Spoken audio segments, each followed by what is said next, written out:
அரசியல் அரங்கத்திற்கு வணக்கம். வணக்கம் சந்தோஷ். வணக்கம் மகிழன். இன்றைய தினம் பல்வேறு செய்திகள் வந்திருக்கு. அதில் முக்கியமான சில செய்தியை பார்ப்போம். தமிழ்நாடு காவலர் பயிற்சி பள்ளியோட இயக்குனர் திரு அருண் ஐபிஎஸ் அவர்கள் ஒரு வழக்கு ஒன்று கொடுத்துருக்காரு. என்ன அப்படின்னா, தன் மீது அவதூறு பரப்புறாரு. யார்? இந்த பிரபல யூடியூபர், புலனாய்வு புலி, காற்று புகாத இடத்துல போயும் செய்தி எடுக்கக்கூடியவர், செய்தியை முந்தி தரக்கூடியவர், தந்தியை விட ஃபாஸ்ட்டாக. அப்படிப்பட்ட திரு சவுக்கு சங்கர் தன் மீது பொய்யான அவதூறு கருத்துக்களை சொல்லிட்டு இருக்கிறாரு. அதை உடனடியாக தடுத்து நிறுத்தணுமா? என்ன பின்னணி அதுக்கு? என்ன அவதூறு அப்படின்னு விசாரித்து பார்க்கும்போது, கடந்த 15ஆம் தேதி மதியானம் சரியா ஒரு 1:14 சவுக்கு சங்கருடைய எக்ஸ்ட்ரா பக்கத்தில் ஒரு பதிவு போட்டிருக்காரு. பிரேக்கிங் அப்படின்னு போட்டு, பரபரப்பான நியூஸ் அப்படின்னு. லஞ்ச ஒழிப்புத்துறையின் முன்னாள் இயக்குனர் அருண் ஐபிஎஸ் வீட்டில் அமலாக்கத்துறை அதிகாரிகள் சோதனை நடத்த வந்துள்ளனர். அருணின் மனைவி யமுனாதேவி ஐஆர்எஸ் அதிகாரியாக இருந்து வருகிறார். அவர் மீது ஊழல் குற்றச்சாட்டுகள் இருப்பதால் இந்த சோதனையில் இன்று மத்திய அரசு வட்டாரங்கள் தெரிவிக்கின்றன அப்படிங்கிறது செய்தி. இந்த செய்தியை பார்த்த உடனே நம்ம தமிழ்நாட்டுடைய ஊடகங்கள் இருக்காங்க இல்லையா, நடுநிலை ஊடகங்கள், நேரடியாக அருண் ஐபிஎஸ் வீட்டுக்கு போயிடுறாங்க. அவர் இருப்பது காவல்துறை அதிகாரிகளுக்கு, ஐபிஎஸ் அதிகாரிகளுக்கு என்று ஒதுக்கப்பட்டிருக்கக்கூடிய அரசு சார்பாக ஒதுக்கப்பட்டிருக்கக்கூடிய குடியிருப்பு. இது வந்து ஒரு போலீஸ் குவார்ட்டர்ஸ் கிடையாது. ஐபிஎஸ் அதிகாரிகளுக்கு என்று அரசு வீடுகளை கட்டி அலாட் பண்ணுவாங்க. அதில் இவங்க ஒரு இப்போ நம்ம மார்க்கெட் வேல்யூவோட கொஞ்சம் கம்மியாக இருக்கும். கைட்லைன் வேல்யூ அடிப்படையில் வாங்கிக்கலாம் வச்சுக்கோங்களேன். 10 கோடிக்கு மார்க்கெட் போகுதுன்னா 2 கோடி 3 கோடிக்கு வாங்கிக்கலாம். அப்படி அருண் ஐபிஎஸ் அவர்கள் இருப்பது வந்து தாய்சா என்கிற விருகம்பாக்கத்தில் இருக்கக்கூடிய அடுக்குமாடி குடியிருப்பு. அங்கே தான் இருக்காரு. இங்கே போயிருக்காங்க, இங்கே இல்லை. ஏன்னா இவர் இடத்த போடலை. அருண் ஐபிஎஸோட வீடுன்னு மட்டும். ஆமாம், அவருடைய மனைவி யமுனாதேவி ஐஆர்எஸ் அதிகாரி, அவங்களுக்கு மத்திய அரசு அதிகாரி மேலே அவங்களுக்கு ஒரு வீடு ஒதுக்கியிருக்காங்க. அது அடையாறில் இருக்குது. அந்த அடையார் அடுக்குமாடி குடியிருப்பில் அமலாக்கத்துறை அதிகாரிகள் சோதனைக்கு வந்தது உண்மை. ஆனால் வந்தது அருண் ஐபிஎஸ் வீட்டுக்கோ யமுனாதேவிகளுடைய வீட்டுக்கோ இல்லை, அவங்க பக்கத்து வீட்டுக்கு. அங்கே ஒருத்தன் வாடகை குடியிருக்கிறான். அவர் வடநாட்டுக்காரன். சொன்னால ஒரு ஜிஎஸ்டியோ ஏதோ ஒரு புகார்னு வச்சுக்கோங்க. அதில் சட்டவிரோத பணப்பரிமாற்றம் நடந்திருக்கான்னு விசாரிப்பதற்காக அமலாக்கத்துறை அந்த அடையாருடைய அப்பார்ட்மெண்ட்டுக்கு வராங்க. இவன் என்ன பண்ணிட்டான்? சொன்ன நேரத்தை சொன்னோம்ல, அந்த அப்பார்ட்மெண்ட் வாசல் அந்த செக்யூரிட்டி அவனுக்கு ஏதோ சில்லறை 200 ரூபாய் கொடுத்து கடைப்பீடியை கொடுத்து கரெக்ட் பண்ணி வச்சுப்போம் போல இருக்கு. யாராவது வந்தாங்கன்னா சொல்லு எனக்கு அப்படின்னு. அவன் தான் சோர்ஸை கொடுத்துருக்காங்க. உடனே வந்து தகவல் வந்தது. காமெடிக்கு சொல்கிறான், ஆனால் உண்மையான சோர்ஸ் என்னங்கிறத அப்புறம் பேசுவோம். இப்போ அருண் ஐபிஎஸ் வீட்டுக்கு ரைடு அப்படின்னு இங்கே போகிறாங்க, இங்கே இல்லை. பத்திரிகையாளர்லாம் அங்கே போகிறாங்க. அங்கே போய் விசாரித்தா அங்கே செக்யூரிட்டி கார்டு நிற்கிறாரு. எங்கே ரைடு இல்லையா, மேடம் டியூட்டிக்கு போயிட்டாங்க, சாரும் டியூட்டிக்கு போயிட்டாங்க, இங்கே ரைடெலாம் ஒன்றும் இல்லையே அப்படின்னு இருக்காங்க. இந்த கிசுகிசு நம்ம எல்லாம் போயிட்டாங்க. எப்படி போயிருக்காங்கன்னா, கிசுகிசுவாக மட்டும் போடலை. இந்த ரிப்போர்ட்டர்லேயே பதிவு சவுக்கு சங்கர் இதை எடுத்து ஒரு 2 முக்கியமான கிரைம் ரிப்போர்ட்டர்ஸ், அவருடைய கிளாஸ்மேட்ஸ், இந்த கிளாஸ்மேட்ஸுக்கு எடுத்து கொடுத்துருக்காரு. இவங்க 2 பேரும் என்ன பண்ணிருக்காங்க, ப்ரெஸ் குரூப்பில் போட்டுறாங்க. அதை ப்ரெஸ் குரூப்பில் போட்ட உடனே ப்ரெஸ்காரங்களாம் கிளம்பிட்டாங்க. ஒரு பரபரப்பான செய்தி கிடைக்குது அப்படின்னு. ஐபிஎஸ் அதிகாரி வீட்டில் அமலாக்கத்துறை சோதனையா, பரபரப்பாக இருக்குல்ல, நல்லா இருக்கு. அப்படிங்கும்போது போயிடுறாங்க. போய் பார்த்தா அப்படி ஒரு ரைடே இல்லை. எந்த செய்தியிலையும் இது வந்துச்சா? தமிழ்நாட்டில் உள்ள எந்த ஊடகங்கள் அது? அப்போ என்ன பண்ணணும்? இது பொய் செய்தி தானே? இல்லை, தவறான தகவலை பரப்பிட்டேன் அப்படின்னு வருத்தம் தெரிவிக்கணும், மறுப்பு சொல்லணும். மறுப்பும் சொல்லலை. மறுநாள் அதை காணொலியாக்கி அருண் ஐபிஎஸ் வீட்டில் ரெய்டு. அருண் ஐபிஎஸ் வீட்டுக்கு சீல் வைத்த அதிகாரிகள் வீட்டுக்கே சீல் வச்சுட்டான்டாப்ல முடிஞ்சு. ஒரு ரெய்டுன்னு ஒன்று நடந்தாதனையா அப்புறம் வந்து சீல் வச்சாங்களா, டாக்குமெண்ட் எடுத்தாங்க. ரெய்டே நடக்கலை. நடக்காத ரெய்டுக்கு சீல் வச்சதா சொல்லி ஒரு செய்தி வெளியிட்டு இதை பரபரப்பாக்கியிருக்காரு. அப்போது நீங்கள் வந்து அருண் ஐபிஎஸ் அவர்களுக்கும் சவுக்கு சங்கருக்கும் என்ன பிரச்சனை? இல்லை அருண் ஐபிஎஸ் வந்து நேர்மையான அதிகாரி இல்லை நேர்மையற்ற அதிகாரி, அந்த வாத பிரதிவாதங்கள் இதுக்குள்ளலாம் நம்ம போக விரும்பல. இந்த செய்தி உண்மையா பொய்யான்னு பார்த்தா இது 100 விழுக்காடு வடிகட்டிய பொய். சவுக்கு சங்கர் என்பவர் 1 விழுக்காடு உண்மைகளை வைத்துக்கொண்டு 99 விழுக்காடு பொய்களை ஜோடித்து பேசுவார் அப்படின்னு நான் பல இடங்கள் நம்ம பேசியிருக்கிறோம். அது எல்லாருக்கும் தெரியும். திரைக்கதை எழுதிடுவார். ஆமாம்.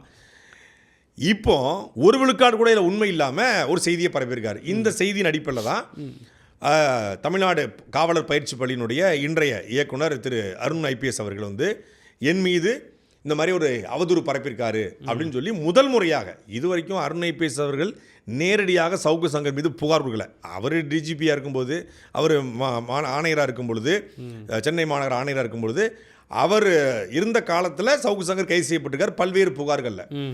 சவுக்கு சங்கர் சொல்கிறார், திமுக என்னை அடக்கிருச்சு, கமிஷனர் அருண் என்னை அடக்கிட்டாரு அப்படின்னு சொல்லி சொல்கிறாங்க. ஆனால் உண்மையை பார்த்தா திமுகவை சார்ந்த நபர்கள் யாராவது, இப்போ திமுகவோட வழக்கறிஞர் அணி, திமுகவுடைய இளைஞர் அணி, இல்லை திமுகவோட மாணவர் அணி, இல்லை திமுகவோட கிளை செயலாளர், இல்லை துணை முதலமைச்சர், இல்லை திமுகவோட முதலமைச்சர், யாராவது சவுக்கு சங்கர் மேலே இது வரைக்கும் புகார் கொடுத்துருக்காங்களா? இல்லை, பேசினதே இல்லை. ஆனால் திமுக அடக்குச்சுன்னா எண்ணி அடக்குச்சு. திமுகவுடைய கரூர் வழக்கறிஞர் அணி செயலாளர் என் மீது வழக்கு கொடுத்தார், செந்தில் பாலாஜிக்கு எதிராக நான் பேசியதற்காக. திருச்சி மாவட்ட திமுக வழக்கறிஞர் அணி என் மீது புகார் கொடுச்சு. ரெண்டா, திருப்பனந்தாள் திமுகவுடைய வழக்கறிஞர் அணி, இன்னைக்கு அவர் வந்து பிபிஆர் இருந்தார், அவர் என் மீது புகார் கொடுத்தாரு. தருமபுரியில் திமுகவோட வழக்கறிஞர் அணி என் மீது புகார் கொடுத்துச்சு. அதே போல தான் தக்கலையிலையும். இது எல்லாமே திமுக வக்கீல் கொடுத்தது. அதே போல் இங்கே விக்கிரபாண்டில் கைது செய்யப்பட்டோம்ல, அப்பவும் பட்டவாய் தலையா சோமரசம் பட்டவாய் தலை நினைக்கிறேன், அங்கே சேர்ந்த திமுகவோட இளைஞரணி பொறுப்பாளர், அவர் ஒரு கவுன்சிலர், அவர் பேரும் அருண் நினைக்கிறேன், அவர் என் மீது புகார் கொடுத்தார். அது என் மீது புகார் கொடுத்து நான் கைது செய்யப்பட்டது எல்லாமே திமுக. அதே போல் மாரிதாஸ் மீது புகார் கொடுத்தது திமுக, கிஷோர் கேசாமி மீது புகார் கொடுத்தது திமுக, சவுக்கு சங்கர் மீது புகார் கொடுத்தது திமுக இல்லை, காவல்துறை. அங்கே தான் வித்தியாசம் இருக்குது. சவுக்கு சங்கர் வந்து முதல் முறையாக திரு அருண் ஐபிஎஸ் குறித்து பேசுறார். முதல் முறை தொடர்ச்சியாக பேசிகிட்டு இருக்கார். அதில் உச்சபட்சமாக போய் அருண் ஐபிஎஸ் அவருடைய வீட்டில் வேலை பார்க்கக்கூடிய ஒரு திருநங்கை, அந்த திருநங்கை குறித்து தவறாக பேசுறார். ஒன்றா. ரெண்டாவது, ஒரு குறிப்பிட்ட பெண் அதிகாரிகளுடைய பேரை சொல்லியும் தமிழ்நாட்டில் பல பெண் எஸ்ஐக்கள் அருண் ஐபிஎஸ் மேலே கிரேஸாக இருக்காங்க. எதுக்காக? இவர் என்ன பெரிய ஆணழகன்னா, இவர் கூட போனால் போஸ்டிங் கிடைக்கும்னு அப்படின்னு சொல்லி அப்பட்டமாக சொல்கிறார். இது ஒட்டுமொத்தமான பெண் எஸ்ஐக்கள் இன்ஸ்பெக்டர் மேலே வைக்கிற பெரிய அலிகேஷன். அவங்க எல்லாருமே மன உளைச்சலுக்கு ஆளாகி, குறிப்பாக முசிறியில், திருச்சியில், சென்னையில் 23 பெண் எஸ்ஐ மற்றும் இன்ஸ்பெக்டர் டிஎஸ்பி வந்து இது மேலே புகார் அளிக்கிறாங்க. யாருமே திமுக காரங்க கிடையாது. அதான் எதுக்கு நான் சொல்ல வரேன்னா, திமுக காரங்க கிடையாது, எல்லாருமே காவல்துறை அதிகாரிகள்.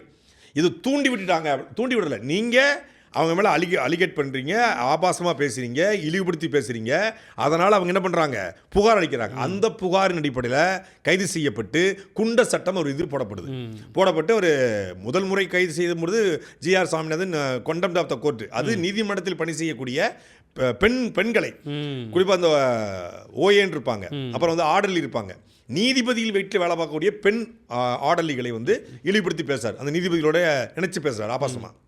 அதுக்கு contempt of the court GR Saminathan அவர்கள் போடுறாங்க. அதில் கடலூர் ஜெயிலுக்கு போகிறார். ரெண்டாவது முறை பெண் எஸ்ஐக்களை அருண் ஐபிஎஸ் அவர்களோடு இணைச்சி வச்சு பேசுகிறாரு. அதில் பெண் எஸ்ஐக்கள் கொடுத்த புகார் அடிப்படையில் கோயம்புத்தூர் ஜெயிலில் போகிறாரு. அங்கே குண்ட சட்டம் பாய்ச்சப்படுது. அதுக்கப்புறம் வந்து ஒரு சினிமா ப்ரொடியூசரை மிரட்டியதாக திருப்பி ஒரு தடவை கைது செய்யப்பட்டு மீண்டும் குண்ட சட்டம் போடப்படுன்னு வச்சுக்கோங்களேன். இந்த 2 கைதிலையும் திமுகவுடைய நேரடி தலையீடு, திமுகவுடைய நேரடி புகார் எதுவுமே இல்லை. அப்புறம் எப்படி இது அரசியல் பழிவாங்கல்? இப்போ எங்கள் மீது நடந்தது அரசியல் பழிவாங்கல், அவர் மீது நடந்தது அரசியல் பழிவாங்கல் இல்லை, அவதூறு பேச்சுக்கு அவர் கைது செய்யப்பட்டார். இப்போ அவதூறு பேச்சு கைது செய்யப்பட்டாரா?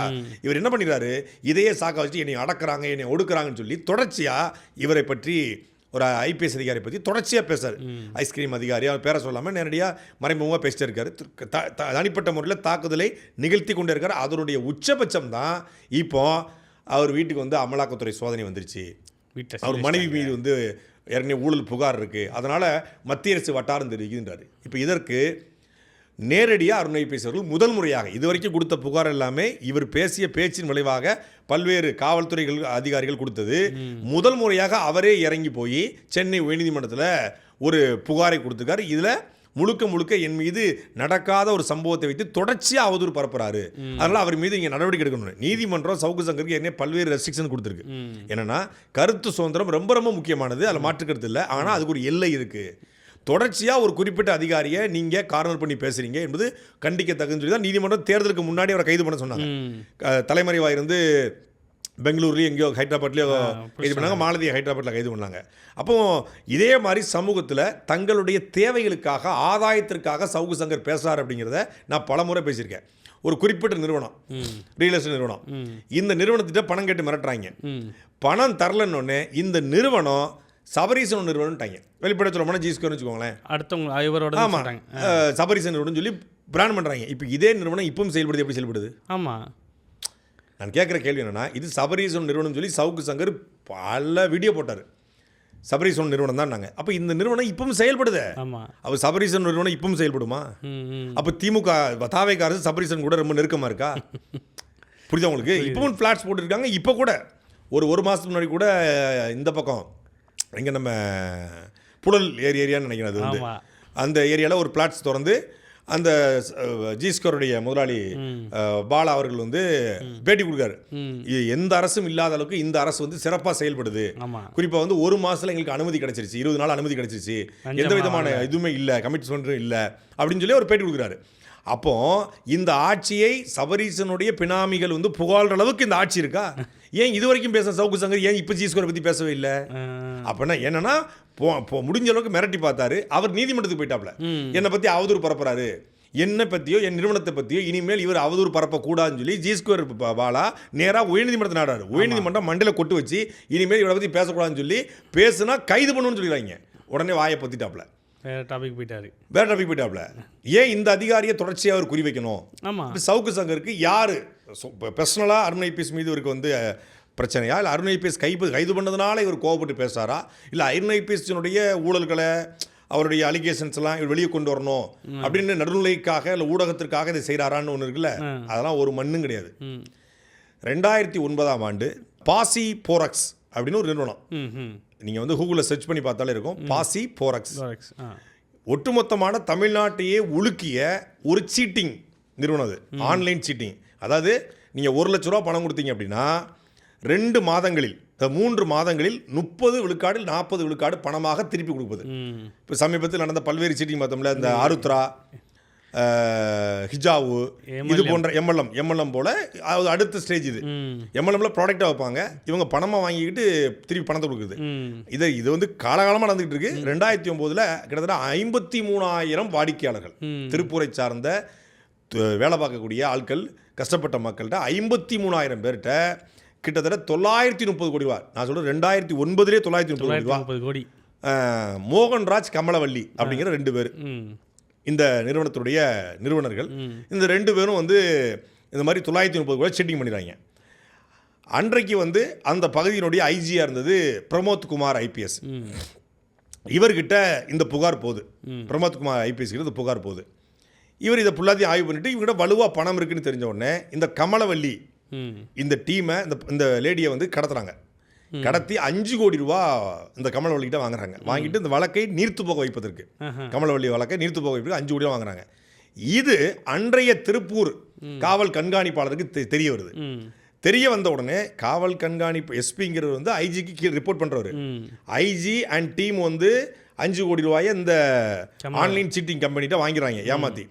இந்த பெண் போய் புகார் கொடுக்குது, நானே சீட்டிங்கு, என்கிட்ட சீட்டிங் போட்டாங்க அப்படிங்கிற மாதிரி புகார் கொடுக்குது. உடனே வந்து அந்த எஸ்பி என்ன பண்ணுறாரு, இதை எடுக்கிறாரு.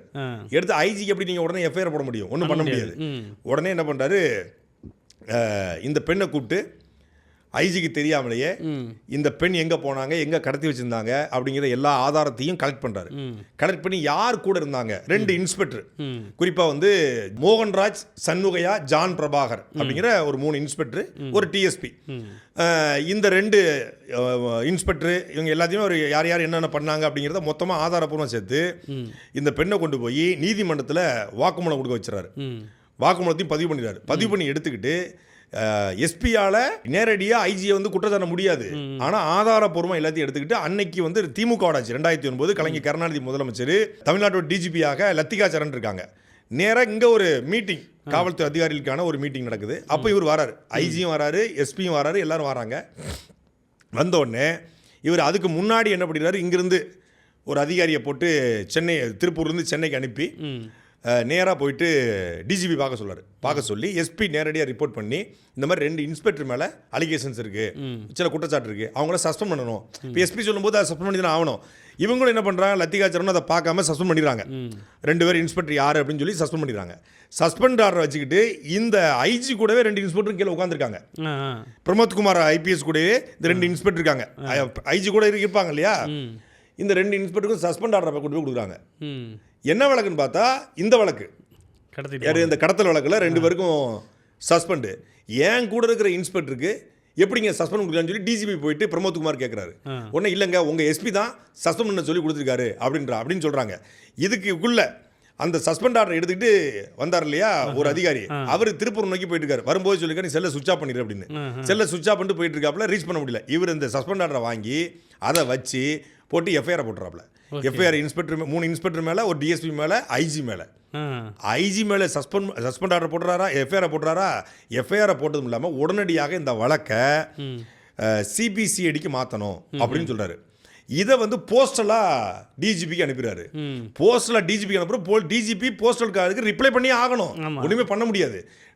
டிஜிபி ரிப்ளை பண்ணுறாங்க. அந்த ரிப்ளைவை கொண்டு வச்சு சிபிசிடிக்கு வழக்கு மாறி அந்த வழக்கு அப்புறம் சிபிஐக்கு போய் வழக்கு விசாரணை நடந்து பிரமோத்குமார் ஐபிஎஸ் சஸ்பெண்ட் செய்யப்பட்டு, பிரமோத்குமார் ஐபிஎஸ் கைது செய்யப்பட்டு, அந்த 3 இன்ஸ்பெக்டரும் கைது செய்யப்பட்டு, அந்த டிஎஸ்பி கைது செய்யப்பட்டு, அந்த கமலவள்ளி மோகன்ராஜ் கைது செய்யப்பட்டு, கிட்டத்தட்ட கமலவள்ளி மோகன்ராஜுக்கு 27 வருடங்களுக்கு சிறை தண்டனை, 150 கோடி ரூபாய் அபராதம் விதிக்கப்பட்டு மிகப்பெரிய அளவில் தமிழ்நாட்டில் பேசுடு பொருளாக மாறியது வழக்கு. தனக்கு மேலே இருந்த ஐஜி மேலேயே வழக்கு போட்டு அவரை சஸ்பெண்ட் பண்ண வச்சு அவரை கைது பண்ண வச்சது யாருன்னா அருண் ஐபிஎஸ் எஸ்பியாக இருக்கும்போது இவர் தான். ஸோ இந்த அளவுக்கு தான் இருக்கிற துறையில் ஏதாவது ஒன்று செய்யணும்னு நினைக்கக்கூடிய ஒரு அதிகாரி. அது வந்து அவரை புகழ்வதற்கோ அவரை பெருமை பேசுவதற்கோ அவர் மீதான இந்த கடந்த ஆட்சியில் பல்வேறு விமர்சனங்கள் அவர் மீது இருக்கிறது, அதான் தனி. ஆனால் அவர் துறையில் மிக சிறந்த அதிகாரி இருக்கார். இப்போ நம்ம எடுத்துக்காட்டு சொல்கிறோம். ஏன் சவுக்கு சங்கர் பேசுறாருன்னு தெரியல. இப்போ இந்த பிரமோத்குமார் ஐபிஎஸ் போல அந்த பாதிக்கப்பட்ட மோகன்ராஜ், ஜான் பிரபாகர் மாதிரியான ஆட்கள் சவுக்கு சங்கருக்கு சோர்ஸ் கொடுப்பாங்களா மாட்டாங்களா? கண்டிப்பா. இது மாதிரி பல இடங்களில் அவர் வந்து தனக்கு தெரிஞ்சதை தான் செய்ய நினைச்சதை இங்கே சரின்னு நினைச்சதை துணிஞ்சு செஞ்சிருக்காரு. இன்னைக்கு என்னன்னா போல்டாக முடிவெடுக்கக்கூடிய இல்லை போல்டாக செய்யக்கூடிய இல்லைனா வந்து பார்த்துக்கலாம் எது வந்தாலும் பார்த்துக்கலாம் அப்படின்னு இருக்கக்கூடிய அதிகாரிகளுடைய எண்ணிக்கை மிக மிக குறைவு. எதுக்கு நமக்கு வம்புன்னு நினைக்கக்கூடிய அதிகாரிகள் தான் அதிகமாக இருக்காங்க. ஆனால் போல்டாக முடிவெடுக்கக்கூடிய அதிகாரி இருப்பாங்களா? இந்த ஆட்சி அதிகாரம் இருக்கும்போது சரி தவறு எல்லாத்தையும் தாண்டி போல்டாக முடிவெடுப்பாங்க. அந்த போல்டான முடிவில் சில தவறுகள் இருக்க தான் செய்யும், அதில் மாற்றுக்கிறதுக்கு இல்லையாது. ஆனால் போல்டாக முடிவெடுத்ததுனாலேயே இவருடைய உயரதிகாரிகளோ கொல்லிக்கினாலேயோ இல்லை இவர் கீழே அதிகாரிகளாலேயோ இவருக்கு பல்வேறு குற்றச்சாட்டுகள் பரப்பப்பட்டிருக்கு. இப்போ அந்த மாதிரியான ஆட்கள் என்ன பண்ணுறாங்க, இவரை வீழ்த்துறதுக்கு ஒன்றும் இப்போ நேரடியாக வீழ்த்த முடியாது. புகார் அளித்தா புகார் உண்மையாக இருந்தால் தானே நடவடிக்கை எடுப்பாங்க. இப்போ நீங்கள் வந்து இவ்வளோ அலிகேஷன்ஸ் இருந்து நிறைய சொத்து குவிச்சிட்டாரு, அவர் பல கோடி வச்சுருக்காரு அப்படின்னா அமலாக்கத்துறை, வருமான வரித்துறை சும்மா இருக்காது. அவர் அந்த போஸ்டிங்கில் இருக்க முடியாது, அடித்து காலி பண்ணிட்டு போயிட்டே இருப்பாங்க. எந்த அதிகாரிக்கும் ப்ரொமோஷன் கிடைக்காது. அப்போ இது எல்லாமே பெயரளவில் டேமேஜ் பண்ணுவோம், கேரக்டர் அசாசினேட். இப்போ நேரடியாக வீழ்த்த முடியாத என்ன பண்ணுவான், வாடகை வாயிலை வைத்துக்கொண்டு வீழ்த்துவாங்க. இப்படி தன்னுடைய துறையில் நிறைய எதிர்ப்புகளை சம்பாதிச்சிருக்காரு. இந்த எதிர்ப்புகளை சம்பாதிச்சது எல்லாமே துறைக்குள்ள தான். இப்போ இவரை பற்றி சோர்ஸ் கொடுக்குறது எல்லாமே காவல்துறை அதிகாரி. வெளிப்படையாக சொல்ல போனால் சவுக்கு சங்கர் ஏன் இவ்வளவு வெளிப்படையாக பேசுறாரு அப்படின்னா இவருக்கு பின்னாடி அருண் ஐபிஎஸ்க்கு பிடிக்காத சில அதிகாரிகள், குறிப்பாக இன்னைக்கு தமிழ்நாட்டுடைய மிக முக்கியமாக தமிழக முதலமைச்சருக்கு பக்கத்திலே இருக்கக்கூடிய ஒரு அதிகாரி. அந்த அதிகாரி வந்து ஒரு டிரான்ஸ்ஃபர் போடுறாங்க கடலூருக்கு. டிரான்ஸ்ஃபர் போட்டது அருண் ஐபிஎஸ் தான் போட்டாரு அப்படின்னு அவர் நினைச்சாரு. அவர் நினைச்ச உடனே இதுக்கு சம்மந்தம் கிடையாது. இவர் வந்து கமிஷனராக இருக்கும்போது அது டிரான்ஸ்ஃபர் ஆயிடுது. இவர் தான் போட்டாரு டிரான்ஸ்ஃபர், நம்மளை வேணும்னே பண்ணியிருக்காரு அப்படின்னு அவர் மேலே ஒரு வருத்தம். அப்போ அந்த வருத்தத்தை என்ன பண்ணுறது, சரி இவனை வச்சு தீர்த்துக்குவோம் அப்படின்னு இன்னைக்கு தாவேக்கால் நடக்கக்கூடிய சில சம்பவங்களை செய்திகளை இவர்கிட்ட சொல்லி முதலமைச்சரை கொஞ்சம் புகழ விடுறது. பாருங்க, விஜய் அவர்களை புகழ்றாப்ல, அமைச்சர்கள் அடிக்கிறாப்புல. அதான் ஒரு தாவேக்கா தம்பி என்கிட்ட கேட்டான், அண்ணே என்னென்ன இதோட கான்செப்ட் என்னென்ன அப்படின்னு கேட்டான். சிஎம் விஜயை பாராட்டும் போது தாவேக்காரன் பூரா வீடியோ பார்ப்பான். ஆமாம், அப்படிதான் போகிறான். யூஸ் ஆச்சா? விஜயை பாராட்டி பேசும்போது விஜய் என்ன பண்ணுவாப்ல, சரி நம்மளை பாராட்டி தான் பேசியிருக்காரு, கவர்மெண்ட்டுக்கு சப்போர்ட் தான் பண்ணுறாரு அப்படின்னு உளவுத்துறை விஜய் பக்கத்தில் கூடிய இன்ட் அதிகாரி இருப்பாங்களே, இப்படி தர்மராஜன் ஐபிஎஸ் இருக்காரு, அவர் பார்த்து சொல்லுவார்ல, சார் நம்மளை புகழ் தான் சார் சவுக்கு சங்கர் பேசிட்டு இருக்காப்ல, நம்ம ப்ரோ தான் சார், ஒன்றும் பிரச்சனை சார், அவர் கம்ஃபர்டபுளான ஆள் தான் சார், அவர் திமுக கவர்மெண்ட் தான் ஏன் சார் இருந்தார், திமுக கவர்மெண்ட் நம்மளை பேசினாப்ல, இப்போ நம்ம கவர்மெண்ட்டுக்கு ஒரு ஃபுல் சப்போர்ட் பண்ணி கொடுத்துட்டு இருக்காப்ல சார், நம்ம கவர்மெண்ட்டுக்கு வந்து என்னெல்லாம் பேசுவாப்ல, பாருங்க உங்களை ஒருத்தி என்னை புகழ்ந்து பேசியிருக்காரு. ஒரு அரசன்னா அப்படி தான் இருக்கணும், ஒரு மன்னன்னா அப்படி தான் இருக்கணும், ஒரு தலைவனா இப்படி தான் இருக்கணும், உங்களை புகழ்ந்து பேசியிருக்காரு சார். ஆமாம், ஒரு அரசன்னா இப்படி தான் இருக்கணும். காவல் மரணத்தில் நாகர்கோவிலில் செத்து போனால் கூட 4 நாளைக்கு கூட எந்த விதமான கருத்தும் சொல்லாமல், இரங்கல் சொல்லாமல், அனுதாபம் சொல்லாமல் இருக்கணும். இந்த பக்கம் வந்து திமுக ஆட்சியில் செத்து போனால் மட்டும் சாரி வேணாம் சார், நீதி வேணும்னு கேட்கணும். ஆனால் அரசன் நம்மளை பார்த்துக்க சார், அரசன்னு சொல்கிறார் உங்களை, ரியல் கவர்மெண்ட் சார், முதல்வன் விஜய் மாதிரி உங்களை ஒப்பிட்டு சொல்லியிருக்காரு சார், சூப்பர் சார் அப்படின்னு இந்த மாதிரி அதிகாரிகள் எடுத்து கொடுப்பாங்க. அவரை பார்த்துட்டு ஓகே குட் சூப்பர் அப்படின்னு அவர் புகழ்ச்சிக்கு மயங்காதவன் யார் இருக்கான்? கண்டிப்பா. மகடிக்கு ஆடாத பாம்பு எங்க இருக்கு? அப்படிங்கும்போது புகழ்ச்சி தான் மனிதனுடைய மிகப்பெரிய உச்சபட்ச போதை வந்து புகழ்ச்சி போதை. அப்போ புகழ்ச்சி போதையில் விஜய் என்ன பண்றாரு? நம்ம கவர்மெண்ட்டை புகழட்டும் அப்படின்னு அவர் இது பண்ணுவார். விஜய் ரசிகர்கள் இருப்பாங்க, விர்ச்சுவல் வாரியர்ஸ். இப்போ எல்லாரும் அடிக்கிறாங்க. திமுக அடிக்குது, அதிமுக அடிக்குது, நாம் தமிழர் அடிக்குது, அப்புறம் உள்ளுக்குள்ள இருந்து விசிக்கு அடிக்குது, எல்லா பக்கமும் அடிக்கிறாங்க. சரி, ஒருத்தனாவது புகழ்ந்துட்டு இருக்கான் அப்படின்னு இவரே புகழ்ந்துட்டு இருக்காரு. சவுக்கு சங்கரே பேசிட்டாரு நம்ம விஜய அப்படின்னு இவங்க வியூஸ். அப்போ ஒரு பக்கம் முதலமைச்சரை புகழ்றாப்புல, விஜயை புகழ்றாப்புல, இந்த பக்கம் பார்த்தா அமைச்சர்கள் அடிக்கிறாப்புல. பார்த்திபன், ஆமா, பர்வேஸ், அந்த செங்கோட்டையன் அப்படின்னு. இப்போ சிஎம் விஜய்கிட்ட இருந்து காசு வாங்க முடியாது, அவர்கிட்ட இருந்து புகழ்ச்சிக்கு அவருடைய நல்ல இதை வாங்கிக்கலாம். சரி, முதல்ல கண்டுக்காதீங்க அப்படின்னு. அமைச்சர்கள் அடிக்கும்போது அவங்க என்னென்ன அண்ணனை மட்டும் பேசுறீங்க, எங்களை மட்டும் திட்டுறீங்க அப்படின்னு கொஞ்சம் போவாங்க.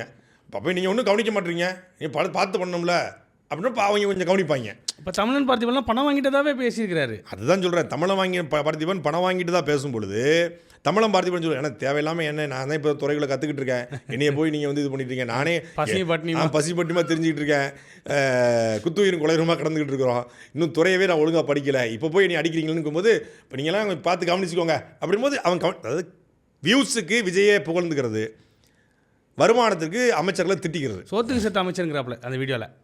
யார? தமிழன் பார்த்திபன். அதை சொல்லிட்டு போட்டோம்.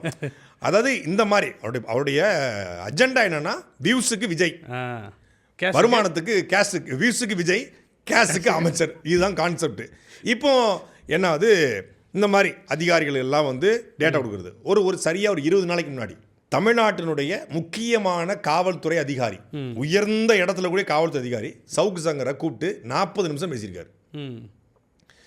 அதாவது தமிழ்நாட்டினுடைய பெண் காவல்துறை அதிகாரிகளை மிக இழிவாக தரைமட்டமாக பேசிய ஒரு நபர், கஞ்சா வழக்கில் கைது செய்யப்பட்ட நபர், பொய்யை மட்டுமே கட்டி சமூகத்தில் எந்நேரமும் பதட்டத்தை உருவாக்கக்கூடிய ஒரு நபர். இதற்காக ஒரு காவல்துறை அதிகாரி போய் பார்க்கணும். ஏன்னா சவுக்கு சங்கரை பகைச்சிக்கிட்டா, சவுக்கு சங்கர் கூட அன்கம்ஃபர்டபுளாக இருந்தால் சவுக்கு சங்கர் நம்மளை பற்றி ஏதாவது பொய்யா பேசி தொலைவான். எதுக்கு? இந்த கவர்மெண்ட் ஏற்கனவே வந்து இழுத்தம் பிடிச்சாங்க கவர்மெண்ட்டாக இருக்குது. முதலமைச்சர் விஜய்கிட்ட கொஞ்சம் நல்ல பேர் வாங்கணும். சரி, அப்போ நம்மளை பற்றி பேசாமல் இருக்கட்டும், அதுக்காக பார்த்து வைப்போம் அப்படிங்கிற மாதிரி அதிகாரிகள். அதாவது என்ன பண்ணுறாங்கன்னா, ஒரு தப்பான நபர்னு எல்லாருக்கும் தெரியும், பொய்யான தகவலை பரப்புறான்னு எல்லாருக்கும் தெரியும். ஆனாலும் என்ன பண்ணுறாங்கன்னா, பொய்யா பரப்பிடக்கூடாதுல்ல. அந்த பொய்யில நம்ம டக்குன்னு பார்த்தா அமலாக்கத்துறை ரைடுன்னு பரப்பி விட்டுருவான். ஒரு நாள் முழுக்க பரபரப்பாயிரும். எதுக்கு தேவையில்லாத? இப்போ ஒரு அதிகாரி உண்மையிலேயே வந்து ஒரு ஐபிஎஸ் வச்சுக்கோங்க, அவர் வந்து ஒரு அமலாக்கத்துறைக்கே போகணும்னு விரும்பியிருப்பார். அமலாக்கத்துறைக்கு வந்து அடுத்த போஸ்டிங் நம்ம போகலாம் அப்படின்னு விரும்பியிருப்பார். இவன் தெரியும் அமலாக்கத்துறை சோதனை போட்டோம், அப்படி அங்கே அப்படி போக முடியும். ஒரு குழப்பத்தை உருவாக்கிறாங்கல்ல.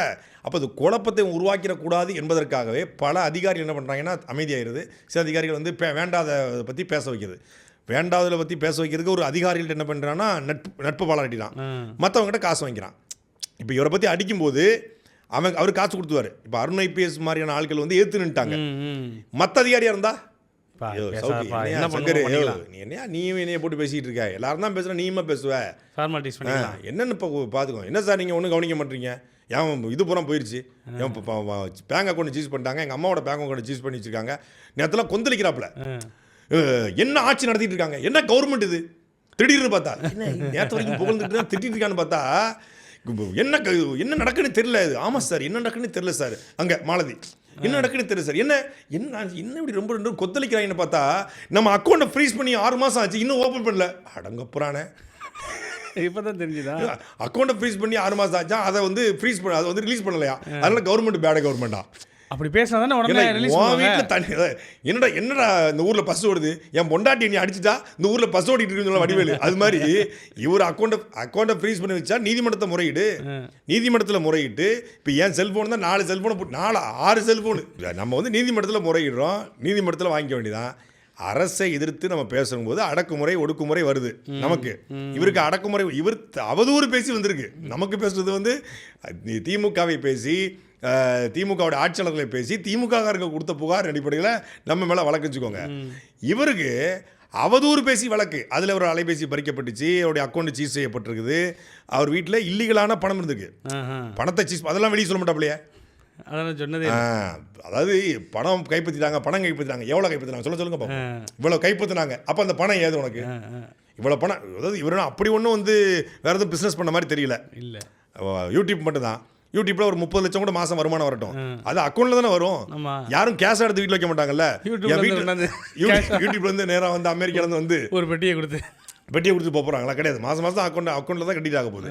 அது முறைப்படி அதுக்கு ஜிஎஸ்டி கட்டணும், எல்லாம் கட்டணும். அது ஒயிட்டாக கூட வரட்டும்னு வச்சுக்கோங்க, அதுக்கு நம்ம கணக்கு கட்ட போகிறோம். ஆனால் வீட்டில் கேஷ் எடுத்துகிட்டு போயிட்டாங்க. அது கேஷ் அது அவங்க அம்மாவும் வேலைக்கு போகலை, அவங்க அப்பாவும் இறந்து போயிட்டாரு, வேற யாரும் கிடையாது, இவர் மட்டும்தான். மாலதி எனக்கு தெரிஞ்சு வேலைக்கு போகலை. அப்புறம் எப்படி பணம் வந்துச்சு? அப்போ எல்லாமே இந்த மாதிரியான ஆட்கள்கிட்ட வாங்கின பணத்தை கவர்மெண்ட்டு தன்னோட கல்லா குத்திட்டு போயிடுச்சு. இப்போ அது வந்து வரலன்னொடனே பதறாப்ல. அது வந்து என்ன கவர்மெண்ட் நடத்திட்டு இருக்காங்க, இது கூட தெரியாதா? இது கூட ஒரு அதிகாரி, என்ன அதிகாரிகள் என்ன அதிகாரிகள் இவங்க தெரியும் தானே, இவங்க தெரிஞ்சு இவங்க வந்து இப்படி பண்ணிட்டு இருக்காங்க அப்படின்னு கொந்திருக்கிறாப்ல. அடுத்தவனுக்கு வந்தா ரத்தம், தனக்கு வந்தா தக்காளி சட்னிங்கிற மாதிரி இதே நமக்கு நடந்தா எதுக்கு செல்போன்ல இதெல்லாம் சேவ் பண்ணி வச்சிருக்கணும்? அப்ப நீ எதுக்கு சேவ் பண்ணி வச்சிருந்த? இப்போ இவருடைய செல்ஃபோன்லேருந்துலாம் நிறைய இது வந்துச்சுல வழியே, ரெட்பிக்ஸ் பெலிக்ஸ்ல தான் வந்துச்சு. அது எப்படி நீங்கள் சேவ் பண்ணி வச்சிங்களா? சேவ் பண்ணி வைக்கல, பிடிச்சிட்டு போயிட்டாங்க. இப்போ நான் பேசிக்கிட்டு இருக்கும்போது 2 பேரும் என் செல்ஃபோனை பறிச்சுட்டு ஓடுறான். ஓடி போய் என் பாஸ்வேர்டை ஓப்பன் பண்ணி, என்ன சாட்டை திரும்ப ஃபோனில் வந்து ஃபோட்டோ வச்சுருக்கானா, ஏன்னா பிடிங்கிட்டு போய் போட்டது ஓன் தப்பா இல்லை ஏன் தப்பாடா? என் ஃபோனில் நான் ஃபோட்டோ எடுத்து தான் செய்வேன். இப்போ என் ஃபோனை நான் ஃபோட்டோ எடுக்க மாட்டேனா, நான் வீடியோ எடுக்க மாட்டேன்னா, ஏதோ ஒன்று வச்சிருப்பேன். யாரோ ஒருத்தவங்க வந்து காலையில் குட் மார்னிங்னு செய்தி போட்டிருப்பாங்க, குட் மார்னிங் போட்டாங்க, அழிச்சிருவோம் அப்படின்னு அழிப்பேனா? இப்போ நான் வாய்ஸ் மெசேஜ் அனுப்பிச்சிருப்பேன். ஆமாம், அதை நீங்கள் உடனே கையோட வாங்க இன்னைக்கு நாளைக்கு அன்பேட்டாக படம் வந்து வந்திருக்கு போகலாமான்னு கேட்டீங்க. ஓகே அப்படின்னு நான் போடுறேன்னு வச்சுக்கோங்க. 2 பேரும் சேர்ந்து அன்பேட்டாக படத்துக்கு போடணும்னு திட்டமிட்டுருக்காங்க. இது வந்து மகிழன் பேசுனதை இவர் ரெக்கார்ட் பண்ணிருக்காரு. மகிழன் குரல் பதிவு எனக்கு போட்டிருக்காரா, அவர் போட்ட குரல் பதிவு அன்பேட்டா படத்துக்கு போலாம்னு குரல் பதிவா அப்படின்னு அழிக்க முடியும். அது மாதிரி சாதாரணமாக வந்த குரல் பதிவுகள் இருந்துச்சு. இந்த பேதியில் போவங்க இந்த மாதிரி பண்ணதுக்கு அப்புறம் தான் நான் என் செல்ஃபோனே வந்து என்ன பண்ணேன், ஒரு நாளைக்கு 2 தடவை கழுவிக்கிட்டு இருக்கேன் உட்காந்து ஆசிட் போட்டு. 24 hours இந்த டிசப்பியர் வச்சுட்டேன். அப்படி வச்சிருந்தாலும் எனக்கு ஒரு இந்த ஓசிடிம்பாங்கல்ல, ஓவர் டிசீஸா, ஓவர் கிளீனிங் டிசீஸ், சுத்தமா இருக்கணும், ரொம்ப சுத்தமா இருக்கணும். அது மாதிரி எனக்கு என் செல்போன் வந்து ரொம்ப சுத்தமா இருக்கணும். நம்ம ஒன்றும் வைக்க போறதில்ல, இருந்தாலும் என்ன ஒரு நாளைக்கு 2 தடவை அழிச்சிருது. Good morning message, good night message கொண்டு மொத்தமா அழிச்சிரும். பரவாயில்லைங்க, வேணாங்க. உண்மையில சத்தியமா சொல்றேங்க, இரவு ஒரு தடவை தூங்க போகும்போது முன்னாடி ஒரு தடவை அழிச்சிருவேன். காலையில் எந்திரிச்ச உடனே திருப்பி இரவு எவ்வளோ போட்டு வச்சிருக்குது. அப்போ நிறைய இது மாதிரி நிறைய செய்தியிலே போயிடுது. இப்போ இந்த தாவேக்காரங்க நிறைய அனுப்புகிறாங்க. ஆனால் எங்கள் ஊர் மாவட்ட செயலர் வந்து காசு வாங்கிட்டு வக்கீலுக்கு போட்டாருன்னு ஓயாமல் அனுப்புகிறாங்களே. அது இந்த சல்மான்லாம் வந்து போட்டே இருக்கான் டெய்லி. இங்கே ராணிப்பேட்டை பஞ்சாயத்து பேசணும் நம்ம. ஆமாம், ராணிப்பேட்டையில் வந்து இந்த மாதிரி வக்கீலுக்கு போட்டாங்க, திருவள்ளூர்காரத்துக்கு ராணிப்பேட்டில் போட்டாங்க அப்படின்னு அட்ரஸ் ப்ரூஃபே மாற்றி வச்சுட்டு போஸ்டிங் வாங்கிட்டாங்க. அதுனா டேய், ராணிப்பேட்டில் மட்டுமா நடக்குது, தமிழ்நாட்டிலே நடந்துக்கிட்டு, சத்தியமாக காலைல சொன்னேன், ராணிப்பேட்டில் மட்டுமா நடக்குது, தமிழ்நாட்டிலே நடந்துக்கிட்டு இருக்கடா, ஏன்டா அப்படி தினமும் போட்டு கொள்றீங்க, 234 தொகுதியிலும் சீட்டிங் பண்ணியிருக்காங்கப்பா அப்படின்னு. அது மாதிரி நிறைய தகவல்கள் வந்து அளிக்கப்பட்டது. அப்போ இந்த நபர் என்பவர், சவுக்கு சங்கர் என்கிற நபர் என்பவர் அதிகாரிகளுடைய மோதல்ல, அதிகாரிகளுடைய சின்ன போட்டியில் அவங்களுக்கு இருக்கக்கூடிய கொலிக்ஸ்கள் இருக்கக்கூடிய சண்டைகளில் இவரை போன்றவர்களை வந்து அதிகாரிகள் பயன்படுத்துகிறாங்க. இன்றைக்கு தமிழ்நாட்டினுடைய முதலமைச்சருக்கு மிக நெருக்கமாக இருக்கக்கூடிய ஒரு அதிகாரியும் தமிழ்நாட்டுடைய தலைமை அதிகாரியும் 2 பேர் இவரை வந்து சரியாக இது போன்ற அதிகாரிகளுக்கு எதிராக பயன்படுத்தக்கூடிய, சொல்லப்போனால் அதிகாரிகளுடைய ஏவல் நாய் சவுக்குன்னு சொன்னால் அது சரியாக இருக்கும். அடுத்ததாக ஒரு செய்தி என்னென்னா, கடந்த ஜூலை 13ஆம் தேதி நாகர்கோவிலில் சிறையில் வச்சு சபரிவர்மன் அப்படிங்கிற ஒரு இளைஞர் கொல்லப்பட்டார். அவருடைய உடலை இன்றைக்கு வரைக்கும் குடும்பத்தில் வாங்காமல் இருக்கிறாங்க. வாங்க மாட்டோம், எங்களுக்கு நீதி வேணும் அப்படின்னு சொல்லிட்டு போராடிட்டு இருக்கிறாங்க. நேற்று தமிழ்நாட்டுடைய வெயில் பட்டா தாங்காத அமைச்சர் ஸ்ரீநாத் அவர்களும் காங்கிரஸ்லேருந்து வந்த அமைச்சர் ராஜேஷ்குமார் அவர்களும் வந்து 2 அமைச்சரும் போகிறாங்க. போய் இந்த மாதிரி வந்து அமைச்சர் வந்திருக்காங்க, கண்காணிப்பாளர் வந்திருக்காங்க, நாங்கள் வந்திருக்கோம் அப்படின்னு சொல்லி மாவட்ட ஆட்சியர் வந்து சொல்கிறாரு. நாங்கள் வந்திருக்கோமா அப்படின்னு. இல்லை, நாங்கள் தானே ஓட்டு போட்டு தேர்ந்தெடுத்தோம், நாங்கள் ஓட்டு போட்டு தேர்ந்தெடுத்த முதலமைச்சர் ஒரு இரங்கல் கூட தெரிவிக்க மாட்டாரா? அவங்க கேட்குற கேள்வியை கூட லாஜிக் பாருங்கள்.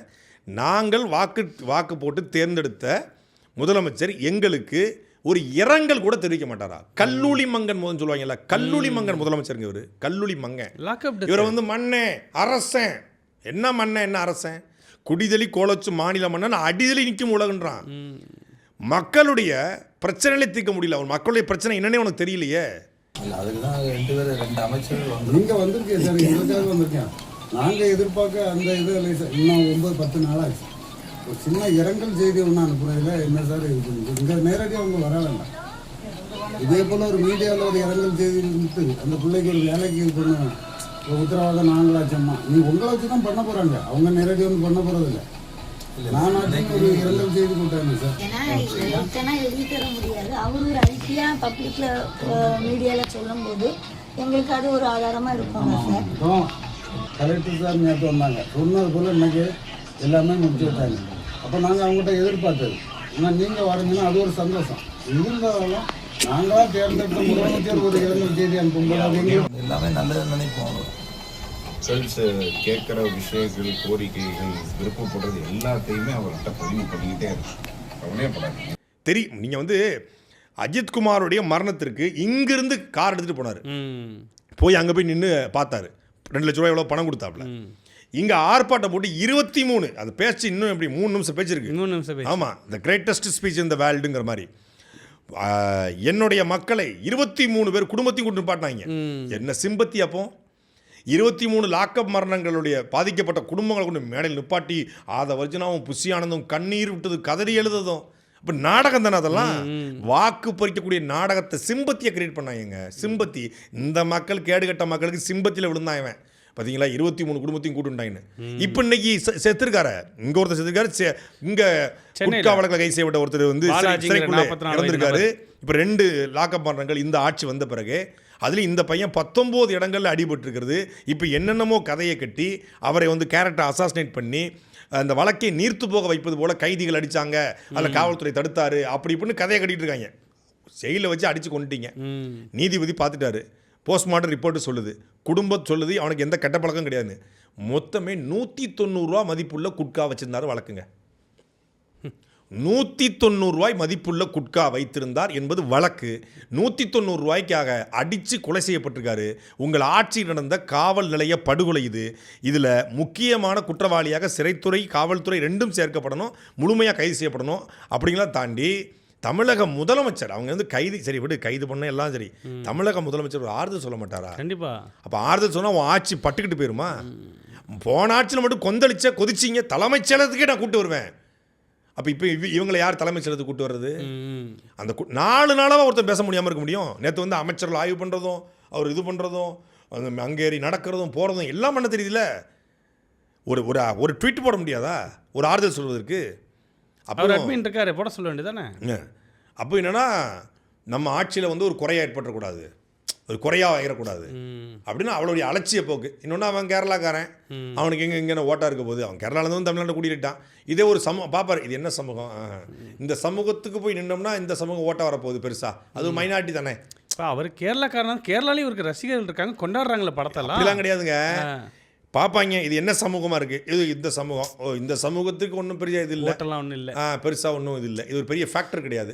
இது இன்னொரு பெரிய சமூகம், இல்லை வேற ஒரு சமூகம், இல்லை ஒரு பட்டியல் சமூகம், இல்லை வந்து ஒரு நாடார் தேவர் வேறு ஏதாவது சோக்கால் அப்படின்னா, இது பெருஞ்சமூகமாக இருக்குது, பெருங்கூட்டமாக இருக்குது, இங்கே போனோம்னா நமக்கு இது ஒரு ஓட்டை பாதிச்சிடக்கூடாது. வாக்கரசியலில் இருக்க ஒருத்தன் அவன் வாக்கை தான் பார்ப்பான், அவன் அடுத்த மக்களுடைய வாழ்க்கையை பார்க்கவே மாட்டான். நான் ஒரு படுகொலை கிடையாது. ஜூலை 13ஆம் தேதி அங்கே சபரிவர்மன், ஜூலை 15ஆம் தேதி இங்கே பாலாஜி. அப்போ தொடர்ச்சியான லாக்அப் டெத் நடக்குது. தன்னை பார்க்க வந்து இறந்து போனவங்களுக்கு அரசு வேலை, 50 லட்ச ரூபாய்க்கு மேலே பணம் எல்லாம் கொடுக்குது. ஒரு அப்பாவி செத்துருக்கிறான், நியாயப்படி இந்த குடும்பத்துக்கு தான் அரசு வேலை கொடுக்கணும். அடித்து நீங்கள் கொண்டிருக்கீங்க, இங்கே அடித்து கொள்ள, உங்களை பார்க்க வந்து செத்து போயிட்டான், பார்க்க வந்து செத்துக்கு கருணை வருது. கரூர் மக்களுக்கு வேலை வந்து கருணையோடு வேலை வாய்ப்பு. அப்போ இங்கே வந்து கருணை வேலை கிடையாதா? இங்கே அடித்து கொலை செய்யப்பட்டிருக்கான ஒருத்தன், அவன் மேலே கருணை கிடையாது, அவன் குடும்பத்துக்கு கருணை கிடையாது. அதுவும் மாற்றுத்திறனாளிங்க. அவன் மாற்றுத்திறன் இருக்கக்கூடிய அந்த கையிலேயே அடித்து சித்திரவதை பண்ணியிருக்காங்க. அந்த குடும்பம் நிற்கதியாக நிற்கிது. 5 வயசு 4 வயசு பிள்ளை, 4 வயசு மகன், பெத்த பிள்ளை மேலே வந்து வீட்டுக்கு வருவான்னு நம்பிக்கிட்டு அந்த பிள்ளை வந்து இன்றைக்கி யார் போய் நம்ம ஆறுதல் சொல்ல முடியும்?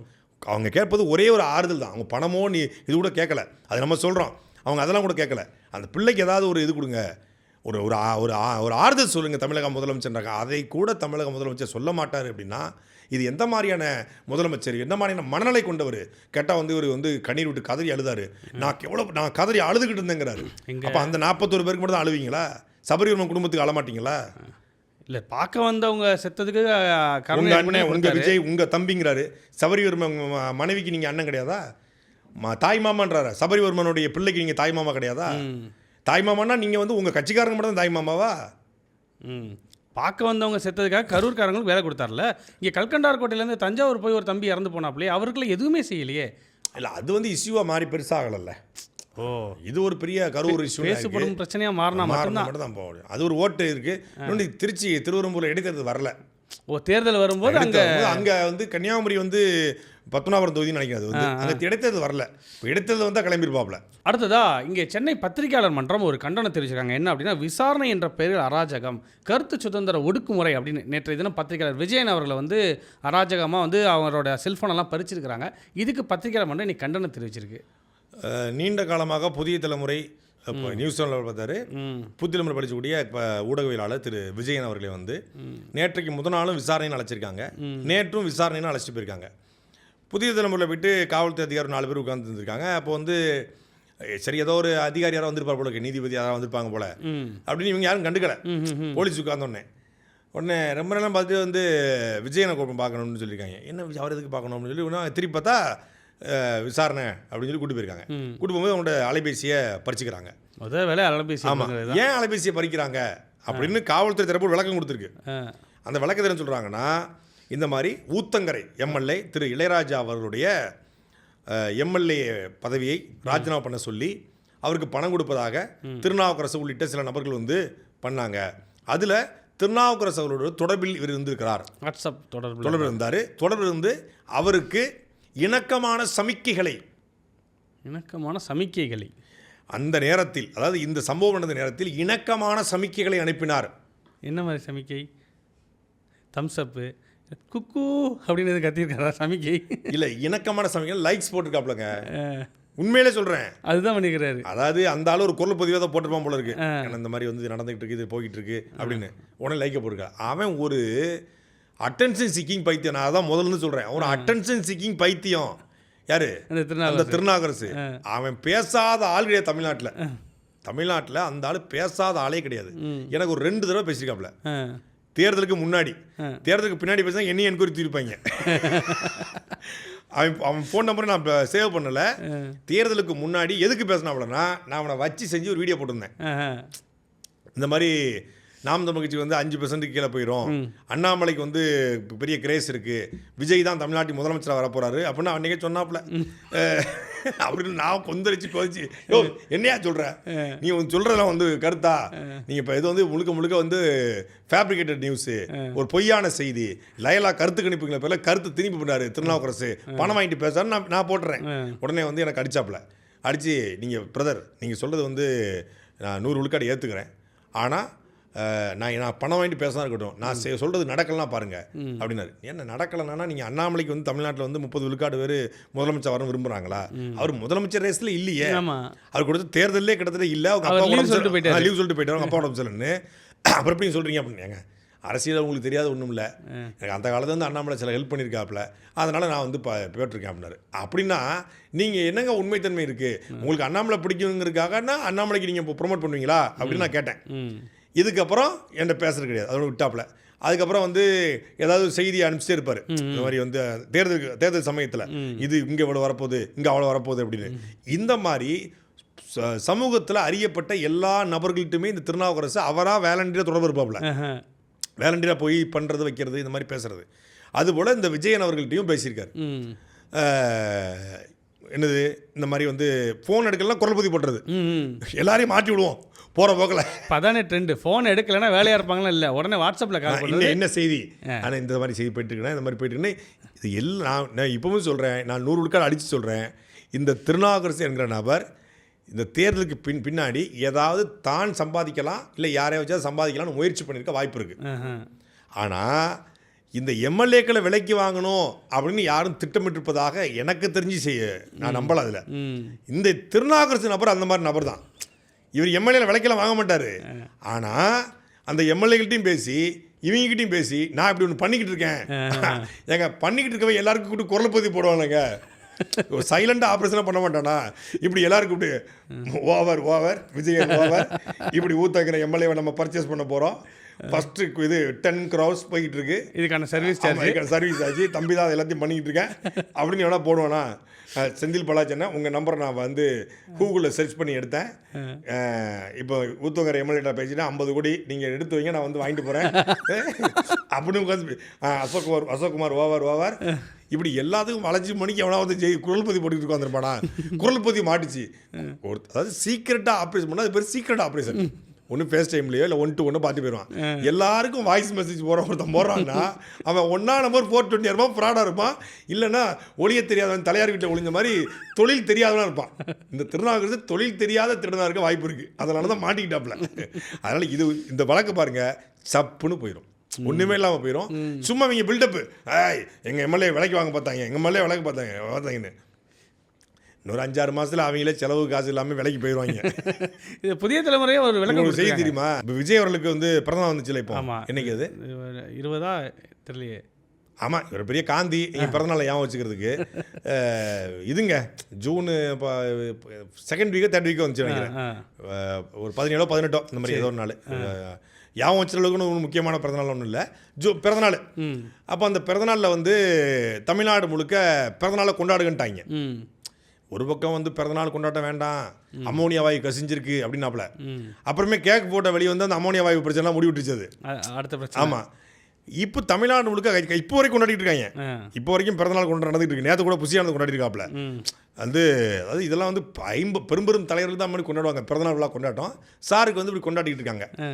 அப்போ இந்த பிறந்தநாள் விழா கொண்டாடுறதுக்கு தமிழ்நாடு முழுக்க எம்எல்ஏக்கள் மாவட்ட செயலாளர்கள் சொல்லிட்டாங்க. ஏற்கனவே தேர்தலுக்கு செலவு பண்ணதுக்கே பல வருட்ட கடன் வாங்கியிருக்கு. இப்போ எப்படி செலவு பண்ணுறது? படித்துறை என்ன 50 ரூபா கொடுக்குற அப்படிங்கிற மாதிரி கேட்டிருக்காங்க. எப்பா எப்படியாவது பண்ணுங்கப்பா அப்படின்னோடனே திமுகவை சார்ந்த முன்னாள் அமைச்சர்கள், திமுகவுடைய முன்னாள் எம்எல்ஏக்கள், இப்போ கரண்ட் எம்எல்ஏக்கள், மாவட்ட செயலர்கள், இவங்ககிட்ட போய் காசு வாங்கியிருக்காங்க. யார்? தாவேக்காரங்க போய் தலைவரை அண்ணன் கொஞ்சம் பார்த்து பண்ணுங்கன்னா அவங்க 5 லட்சம் 4 லட்சம் 3 லட்சம்னு சொல்லி பழக்க தோசம் மன்றமாக இருக்கும்போது வாங்கினது அந்த பழக்க தோசையில் போய் கேட்டிருக்காங்க. நீங்கள் தான் ஆளுங்கட்சி ஆகிட்டீங்க, எங்கே ஒன்றும் தரமாட்டாங்கண்ணே, ஏதாவது பார்த்து பண்ணுங்கண்ணே அப்படின்னு பல முன்னாள் திமுக அமைச்சர்கள் வந்து காசை கொடுத்து விட்டு, சில பேர் தெரியாமல் கொடுத்துட்டாங்களாம், எதுக்குன்னே தெரியாமல் ஏதோ கேட்குறாங்க அப்படின்னு கொடுத்துட்ருக்காங்க. சில இதில் அதிகாரி மூலமாக போயிருக்காங்க, அந்த ஊர் அதிகாரி பெரிய அதிகாரி இருப்பாங்க, அவங்க மூலமாக கொஞ்சம் கேட்டு சொல்லுங்கள், நீங்கள் கொஞ்சம் கேட்டு சொல்லுங்கள் அப்படின்னு. அப்புறம் எதுக்குங்க விஜய் பிறந்தநாள், எங்களை திருக்கிட்டு எங்கள் காசுலேயே பிறந்தநாளா அப்படிலாம் சில பேர் சொல்லியிருக்காங்க. இந்த மாதிரி அவங்ககிட்டலாம் காசு வாங்க ஆரம்பிச்சிட்டாங்க. உடனே எங்க இவ்வளோ கேவலமாக போயிட்டு இருக்கணுன்னே, சரி செலவுக்கு மட்டும் ஏதாவது ரெடி பண்ணுறோம் என்ன பார்ட்டி ஃபண்டை எப்படி வாங்கலாம், செலவுக்கு மட்டும் எப்படி வாங்கலாம், இதுதான் பார்ட்டி ஃபண்டுக்கு தான். இது எப்படி செலவுக்கு காசு? அது பார்ட்டி ஃபண்டுன்னு சொல்லாதீங்க, அன்பளிப்புன்னு சொல்லி வாங்குங்க அப்படிங்கிற மாதிரி மூவ் ஆகிட்டு இருக்காங்க. அந்த நிலைமைக்கு தான் தாவேக்கா வந்து கிட்டத்தட்ட நெருங்கி போயிட்டு இருக்கு. அதனால தான் ஊராட்சி மன்ற தலைவர் வந்து கான்ட்ராக்டர் கூப்பிட்டு 1.5 லட்சம் வாங்குறது. இதெல்லாம் வந்து எதுக்குன்னா வழியிலேயே செலவு பண்ணணும்ல. இப்போ ஜனநாயகன் படம் வர வருது, அதுக்கு தமிழ்நாடு முழுக்க 3000 தேட்டரு, அது வேறு போஸ்ட் வேறு ஒட்டும், தயாரிப்பாளர் வேறு ஹைப்பை ஏற்றிட்டாப்புல. படத்தில் சில நுட்பமான காட்சிகள்லாம் இருக்குது. திரையரங்கில் உங்களை சீட்டு நுனியில் உட்கார வச்சுருவோம், சில டைலாக்லாம் மாற்றிருக்கோம், சில பாட்டுகள்லாம் புதுசாக உள்ள சேர்த்துருக்கோம். வர வைக்கணும்ல, வர வைக்கணும். 1.5 லட்சம் பேர் பார்த்துட்டு தான் அவங்களே சொல்கிறாங்க, அப்புறம் யார் பாப்பா? எல்லா பேரும் பார்த்துட்டா, நீ பார்த்துட்டியா நீயும் பார்த்துட்டியாங்கிற மாதிரி. நீ காலையில் பார்த்துருப்பேன், நான் சாயந்தரம் பார்த்துருப்பேன். அவன் புள்ளி வச்சுட்டு போனாங்க, லிங்க் அனுப்பி. ஆமாம், எல்லா பேரும் பார்த்துட்டா. இருந்தாலும் பார்த்தவொன்னு திருப்பி வர வைக்கணும், என்ன பண்ணும், என்ன புதுசாக என்னத்தை மாற்றிருப்பாங்க அப்படின்னு. அவங்க டிவிக்கே தளபதி வெட்டி கொண்டாங்கிற பேர்லேயே மாற்றிட்டாங்க. அதில் ஒரு ட்விஸ்ட் இருக்குது. என்னையா பேரில் என்னையா ட்விஸ்ட் இருக்கும்? என்னத்தை போட்டாலும் நீ சாணியை கீழே போட்டாலும் சாணி தான், புரட்டி போட்டாலும் சாணி தான். வேணா என்ன சொல்லலாம், இங்கே சோத்தில் அடித்தா வரட்டின்னு சொல்லலாம், ஆனால் சாணி தான். அது எப்படியும். ஆனால் அந்த படத்தை முதல் காட்சி பார்த்து ரிவ்யூ பண்ணலான்னு இருக்கேன். கண்டிப்பாக. ஆமாம், மனதைரியத்தோடு அதை நான் பண்ணிடுவேன். அடுத்ததாக இன்றைக்கி இந்தியா டுடேல ஒரு செய்தி போட்டிருக்காங்க. என்ன அப்படின்னா, தமிழ்நாட்டில் யார் இறந்து போனாலும் தாவேக்கா சார்பாக இலவசமாக கொண்டு போய் அடக்கம் பண்ணுறாங்க அப்படின்னு சொல்லிட்டு வட மாநிலத்தில் எல்லாம் பரப்பிட்டு இருக்கிறாங்க. இது ஒரு ஃபேக் நியூஸ் அப்படின்னு இந்தியா டுடேல போட்டிருக்காங்க. வட மாநிலத்தில் இருக்கக்கூடிய இன்ஸ்டா சவுக்கு சங்கர்கள் இருப்பாங்கல்ல, இன்ஃப்ளூயன்சர்ஸ், சவுக்கு சங்கர்கள், இவங்க என்ன பண்ணுறாங்க அப்படின்னா, எங்கள் தளபதி விஜய்னா நெக்ஸ்ட் பிரைம் மினிஸ்டர் இந்தியா, தளபதிக்கே गवर्नमेंट के प्राइवेट हॉस्पिटल के फ्री गया. என்ன பிரைவேட் ஹாஸ்பிட்டலில் தளபதிக்கா ஃப்ரீ கயா மறுகையா அப்படின்னு பார்த்தா, தமிழ்நாட்டுடைய எல்லா தனியார் மருத்துவமனையிலையும் யாராவது ட்ரீட்மெண்ட் எடுத்து இப்போ ஒரு புற்றுநோய்க்கோ இல்லை வந்து ஒரு இருதய சிகிச்சைக்கோ இல்லை சிறுநீரக மாற்று சிகிச்சைக்கோ ட்ரீட்மெண்ட் எடுத்து இறந்து போயிட்டாங்க அப்படின்னா மொத்த செலவையும் தளபதி விஜயண்ணாவுடைய டிவிக்கேவே கவர்மெண்ட்டே ஏற்றுக்கும் அப்படின்னு அங்கே பரப்பிக்கிட்டு இருக்காங்க சவுக்கு சங்கர்கள். ஓ, இங்கே இன்ஃப்ளூயன்சர் பண்ணி வச்சு பார்த்துட்டு ஷாக் ஆகிட்டாங்க. என்னங்க இது இப்படி இருக்கானா? அப்படி இல்லவே இல்லைன்னு இந்தியா டுடே முட்டு தான் கொடுத்துட்டு இருந்துச்சு. இவன் முதல் முறையாக வந்து விட்டு கொடுத்து செய்தி வெளியிட்டிருக்காங்க. இந்த மாதிரி வந்து ஒரு ஃபேக் நியூஸை வந்து ஃபேப்ரிகேட்டட் நியூஸை எங்களை தாண்டி எங்களை ஓவர்டேக் பண்ணி அவங்க போட்டுக்கிட்டு இருக்காங்க. அதனால் இது வன்மையாக கண்டிக்கத்தக்கது அப்படிங்கிற மாதிரி ஒரு செய்தியை போட்டிருக்காங்க. அதாவது தேர்தல் முடிஞ்ச நாளில் தொடங்கி தமிழ்நாடு இன்ஃப்ளூயன்ஸை விட்டாங்க. இவங்க தேர்தலுக்கு முன்னாடி வரைக்கும் இவங்க அக்ரிமெண்ட் 36,000 பேர் 72,000 இன்ஃப்ளூயன்ஸ் சிரிச்சு வந்தா சீனா தானான்னு போட்டுக்கிட்டு இருந்த கும்பலெல்லாம் உங்கள் விஜய்னு போட வச்சாங்க. எப்போ தேர்தலுக்கு முன்னாடி. தேர்தல் முடிஞ்சோடனே இவங்க அக்ரிமெண்ட்லாம் முடிஞ்சு இவங்க நார்மலாக அவங்களோட சகஜ நிலைமைக்கு திரும்பிட்டாங்க. அவங்க வந்து திருப்பி மறுபடியும் வந்து பேக் டு த பெவிலியன்கிற மாதிரி அவங்க வந்து சகஜ நிலைக்கு திருப்பி வழக்கம் போல் அவங்க வந்து ரீல்ஸ் போட ஆரம்பிச்சிட்டாங்க.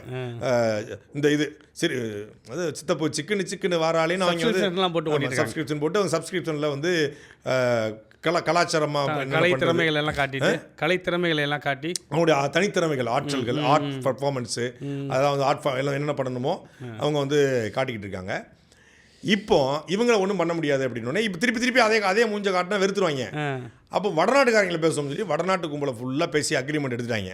எடுத்து அவனுக்கு அப்புறம் எங்கள் தளபதி விஜய்னா நெக்ஸ்ட் பிரைம் மினிஸ்டர், இப்போ நெக்ஸ்ட் சிஎம்னு சொன்னால் இவங்க இப்போ தான் வந்தாச்சுலப்பா திருப்பி சொல்லிட்டு இருக்கியா அப்படின்வாங்க. பிரைம் மினிஸ்டருக்கு டாக்டர் 2029 அதுக்கு பில்ல போட்டிருப்பாங்கல்ல. அங்கே இருக்கிற இன்ஃப்ளூயன்சர்லாம் பேசியிருக்கிறோம். அது அதுக்கு மட்டும் காரணம் கிடையாது. வடநாட்டுக்காரன் யாருமே தமிழ்நாட்டுடைய இன்ஃப்ளூயன்சர்ஸு யூடியூபர்ஸு இந்த வீடியோ பார்க்க மாட்டான். வடநாட்டில் இருக்கவன் வடநாட்டுக்காரன் தான் ஃபாலோ பண்ணுவான்.